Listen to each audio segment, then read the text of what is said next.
Our sleepy little area of northern Colorado is just getting stronger and stronger. It's interesting, Mayor Jenny Arndt over on the last city council meeting was talking about how city of Fort Collins population has remained relatively flat over the last 3 years, but that's not necessarily the case for the surrounding areas of Fort Collins. Specifically, Timnath has grown to 10,000 people from when I was growing up. There was a town around 400, 500.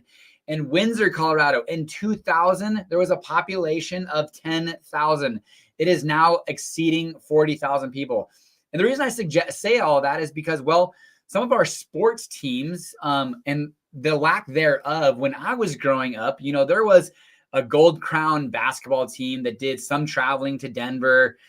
We had the Thunder Dogs baseball team that, again, traveled in and out of state. We had Arsenal, which still exists today for competitive soccer, amongst other, there was speed swim team and lots of other opportunities, but not nearly what there is today.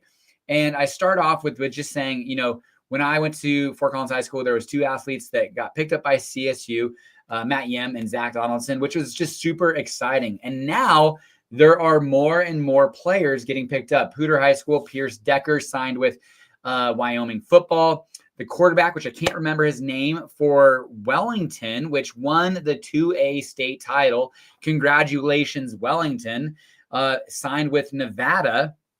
And then Windsor has got an absolute dominant force of an offensive lineman.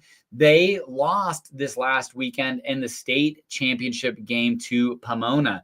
But all that being said, I mean, shoot, Northern Colorado is punching above its weight. Windsor basketball won last year's state championship. Fossil Ridge High School is a perennial basketball powerhouse here in Northern Colorado. So just there are exciting things about the growth, and some of that is the athletics and athletic ability of some of the individuals here. I used to think I was athletic, and I don't know how it fare in the community that we're growing up in now. But regardless, hey, if you got to pay a parking ticket, Fort Collins Parking Services, they moved buildings. They were shut down for a couple of days, but they should be back up and running. They're at 114 North Mason Street, suite number 5.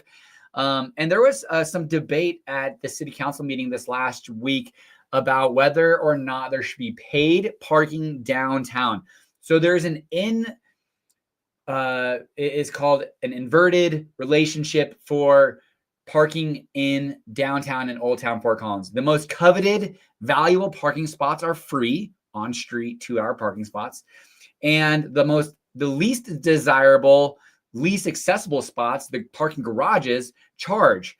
And the city of Fort Collins is saying, hey, we need to change this somehow so that the street parking isn't as, congested or, whatever there is. And there was businesses that were coming in saying, people will stop coming if there's paid parking down in Old Town. And maybe the first hour is free. From there you pay. I'm not sure what the right temperature of the porridge is. I don't think it's a bad deal because I do actually think that 2-hour parking limits people from spending more time downtown. Downtown Fort Collins used to be a destination location where you would be going to the right card to get a card, and then you would head back home. Well, now it is more of an experience. You're going down to have breakfast at Silver Grill, potentially do some retail shopping therapy, and then grabbing a coffee at Explorado down in the square as well, or spending some time doing Old Town Putt at the Exchange. And if your 2-hour parking exceeds, well, you need to know where the parking services are to pay your ticket because they are on it. Now, cheat code, every year your parking ticket restarts. So for somebody who's worked down in Old Town for more than a decade, I have paid my fair share in parking tickets.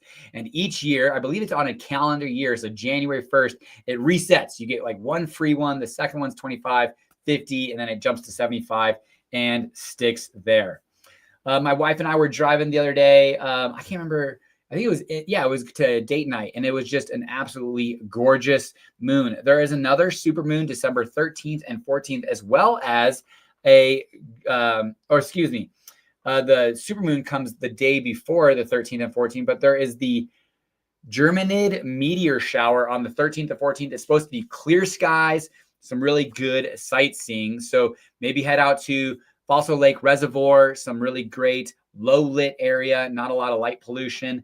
But there are just some really cool moons. And apparently Colorado is the best place to see this last supermoon because it was a cold moon. We were high up in elevation and really were able to see all of its beauty and color. Weld RE-4 schools are hosting a workshop on creating tech-healthy households. I think we do a pretty good job personally as our family. We don't do a lot of tablet time, definitely no phones, don't know what the right balance is. But I'm always so thankful that I didn't raise kids a decade ago, or probably even a little bit longer than that, even because there wasn't the known side effects. Social media wasn't such a crazy thing. And now there's like almost a pushback against social media and tech from some kids, families, and schools, obviously, because of the negative side effects. Apparently, Australia is making it illegal for kids under 16 to have social media. And I'm for it. It's just, stay away from it as long as freaking possible. All right. I am consistently breaking the law here in Fort Collins. State of Colorado law allows you for a remote start vehicle to be remote start and sit there. City of Fort Collins does not allow that. They call it puffing, and it can result in a $60 fine. So don't report me. Don't tell the city. It is freezing, and they go, the safest way to warm a car is to stay inside while running it. Yeah, the safest and coldest way to do that, of course. Because I park a truck. My truck is like 2 inches too long for my garage, or like an inch too long, or something along those lines. So I can't park it in the garage. And so there are mornings where it is absolutely freezing and need to get out there, or no, don't need to get out there, but I get out there early to go to the gym and it is cold. So I do sometimes remote start it. And it was actually a gift from my wife, so thank you. But remote start it to get it warmed up a little bit. I didn't realize the underpass project that was going on the Harmony Road was a mile-long stretch that's missing from the power trail south to the power trail north of Harmony Road. That project's getting rocking and rolling, and it should be finished in late 2026 or early 2027. It's a $13 million project, but super excited for that trail to connect without having to go on to Keeneland to McMurray and then through Cruz. So pretty cool. Today is Colorado Gives Day, and I thought there would be some pretty interesting stats here. I would say Colorado is very giving, and this is one of the main give days. So for nonprofits, but it's been going on since November 1st till December 9th. There is, since 2010, this initiative has raised more than $525 million statewide, including $55 million just in 2024 alone from 95,000 donors. There's more than 4,600 nonprofits that participate in 2025. So definitely, if you go to First Bank, if you bank at First Bank, or there are other opportunities to give, this is Colorado Gives Day. Jumping into our city of Fort Collins, some consent calendar, land use code for the commercial corridors and the Harmony corridor was passed on second reading, and essentially allows for more residential, a secondary use to be there. Northern Colorado Regional Airport approves the budget. Fort Collins' 50% share of the 2026 budget, which is exciting because, again, that asset, even just this last week at City Council, some of the public comment was suggesting that, the city of Fort Collins Airport, one of our most underutilized assets in Northern Colorado. I think if we can figure out that airport and again, get the porridge just right, we don't need 1,000 airlines coming in and out on a daily basis. But when I talked with the director of the airport, he was suggesting that we could get to be potentially the size of Colorado Springs. And I selfishly think that would be pretty cool. And for economics, regional, it would be pretty dramatic. So I think between widening the airport, building out that new $20 million terminal that is complete, the airport widening is happening as we speak. And then finally getting that terminal figured out, or that, tower figured out, will be the 3 checks that we need to have that to be a consistently sustained commercial airline airport. Residential waste collection is going to be an increase of 3%. If you're using the city trash, if you're in an HOA like us, we use RAM Waste, so we have to pay an opt-out fee of $33 per quarter, and I'm guessing that $33 is going to increase, let's see if my math's right, to $34. That's roughly $34 instead of $33 every quarter. Snow code and ice code, as well as weed and grass height increases.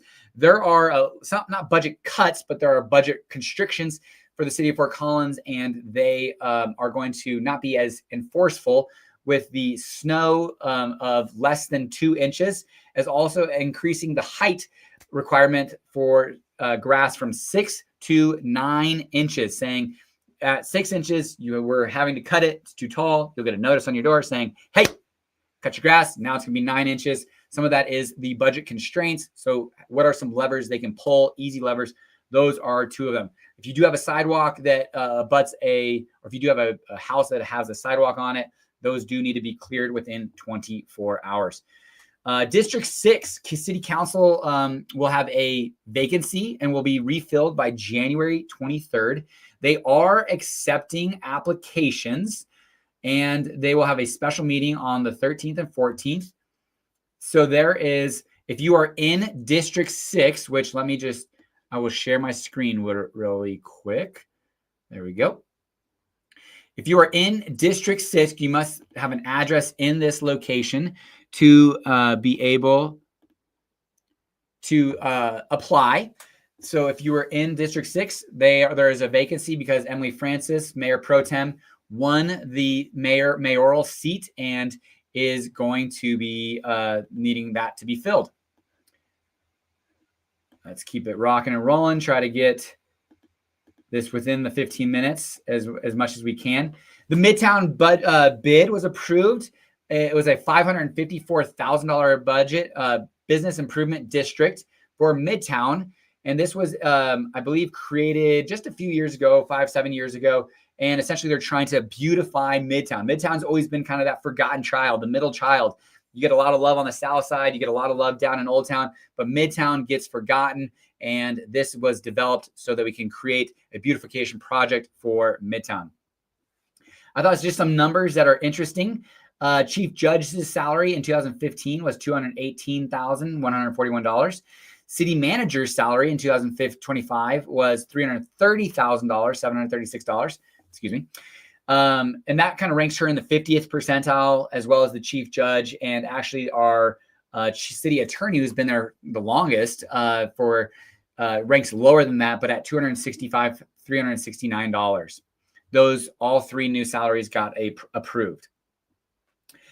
Some international codes that were adopted and changed for Collins are adding less than 1% to the building, but make them safer, more energy efficient. They're asking for EV charging requirements. Residential building has to allow for multifamily up to 5 with only 1 exit required. And then the Colorado Wildfire Resiliency Code suggesting harder materials, more fire retardant building codes. Those were passed. Moving on. And then a big deal is the building performance standards ordinance failed on a 3-3 tie. And essentially the big push here was, we have some carbon neutrality goals of trying to get to be carbon neutral by 2050. Let's see here, carbon neutral by 2030, zero carbon by 2050, something along those lines. And there's a lot of different levers to pull. Building emissions emit 2/3 of our natural gases here in Northern Colorado, but that was shot down because it could have potentially added hundreds of thousands of required renovations to buildings. I don't think it's dead. I think it's just going to be coming back in the near future with other options. As for things to do this weekend,